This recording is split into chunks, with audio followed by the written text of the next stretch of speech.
ایک یہ بہن نے جو پوچھا ہے، اس طرح کی کمپنیاں یہ فراڈ کمپنیاں ہوتی ہیں کہ اتنے پیسے کے ساتھ آپ رجسٹر ہو جائیں، آپ ہمارے نمائندے ہو گئے، اب آپ کچھ کسٹمر لے کر آئیں جس کو آپ ممبر بنائیں گے، اس سے ہم پیسے لیں گے، اس کا اتنا کمیشن آپ کو ملے گا، پھر اور آپ لے کر آئیں گے، اسے بھی اس دھندے پہ لگا دیتے ہیں، کام کچھ بھی نہیں ہے، بس وہ لاتے رہتے ہیں، جب وہ دیکھتے ہیں کہ اچھا خاصا اماؤنٹ جمع ہو گیا، اس کے بعد وہ غائب ہو جاتے ہیں۔ کسی کو نہیں پتا ہوتا کہ اس کا آنر کون ہے، مین کون آدمی ہے، وہ اسی طرح 2-4 امپلائی بناتے ہیں آن لائن ہی، ان کو کام پہ لگا دیتے ہیں، اپنے اکاؤنٹ میں پیسہ منگاتے ہیں، نہ ان کا پتہ چلے گا نہ اس کا پتہ چلے گا،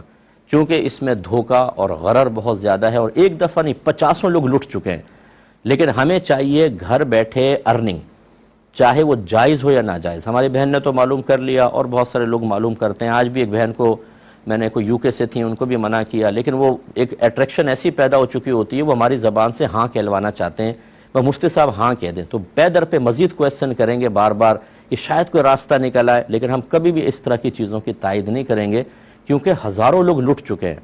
ہزاروں لوگ روتے ہیں پھر ہمارے سامنے کہ ہم سے غلطی ہوگی، لوگ ان کو پکڑتے ہیں کہ تم نے ہمیں ممبر بنایا تھا، ہمارا پیسہ ڈوب گیا، اب ہمیں پیسہ دو۔ ہرگز ایسی چیزوں کے ساتھ آپ وابستہ نہ ہوں، اس میں نقصان کا پہلو ہوتا ہے۔